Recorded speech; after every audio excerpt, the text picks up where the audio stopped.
सो hello hello hello guys, कैसे आप सब लोग। Welcome back to my channel Add Knowledge, जहाँ पर आप लोग आते हो नॉलेज को अपने दिमाग के अंदर ऐड करने के लिए। और आज हम लोग वही करने वाले हैं।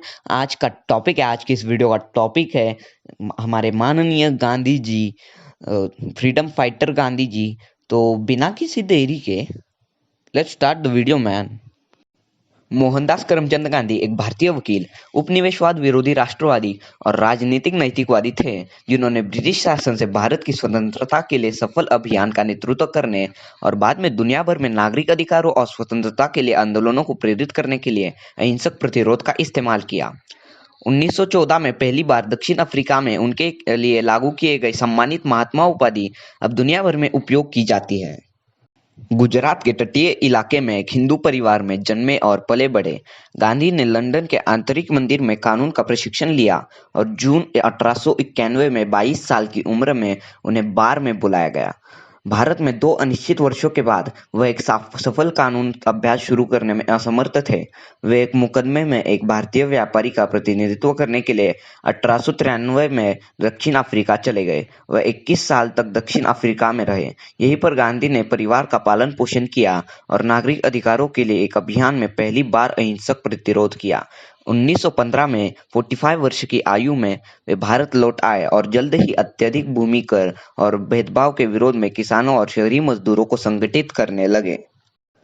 1921 में भारतीय राष्ट्रीय कांग्रेस का नेतृत्व ग्रहण करते हुए गांधी ने गरीबी कम करने के लिए राष्ट्रव्यापी अभियानों का नेतृत्व किया, महिलाओं के अधिकारों का विस्तार किया, धार्मिक और जातीय सौहार्द का निर्माण किया, अस्पृश्यता को समाप्त किया और सबसे बढ़कर स्वराज या स्वशासन को प्राप्त किया।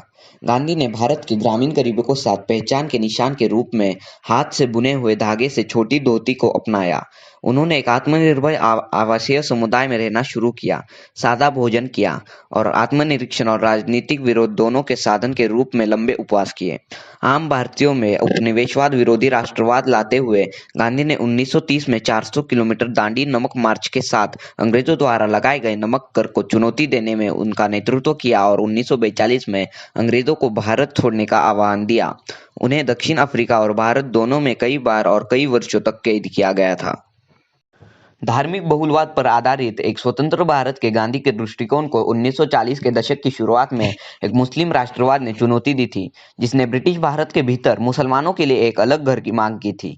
अगस्त 1947 में ब्रिटेन ने स्वतंत्रता प्रदान की, लेकिन ब्रिटिश भारतीय साम्राज्य को 2 प्रभुत्वों में विभाजित किया गया, एक हिंदू बहुल भारत और एक मुस्लिम बहुल पाकिस्तान।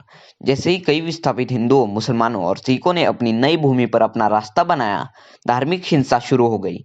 खासकर पंजाब और बंगाल में स्वतंत्रता के लिए आधिकारिक उत्सव से परहेज करते हुए गांधी ने प्रभावित क्षेत्रों का दौरा किया, संकट को कम करने का प्रयास किया। बाद के महीनों में उन्होंने धार्मिक हिंसा को रोकने के लिए कई भूख हड़ताल की। इनमें से आखिरी 12 जनवरी 1948 को दिल्ली में शुरू हुआ, जब वो 78 वर्ष के थे। उनका अप्रत्यक्ष लक्ष्य भी भारत पर पाकिस्तान को कुछ नकद संपत्ति का भुगतान करने के लिए दबाव डालना था। हालांकि भारत सरकार ने धार्मिक नोट्स की तरह गांधी के प्रति विश्वास को मानने से इनकार कर दिया। हालांकि भारत सरकार ने धार्मिक दंगाइयों की तरह इस विश्वास को मान लिया कि गांधी पाकिस्तान और भारतीय मुसलमानों दोनों की रक्षा में दृढ़ थे। विशेष रूप से दिल्ली में घेरे गए भारत में कुछ हिंदुओं के बीच फैले हुए।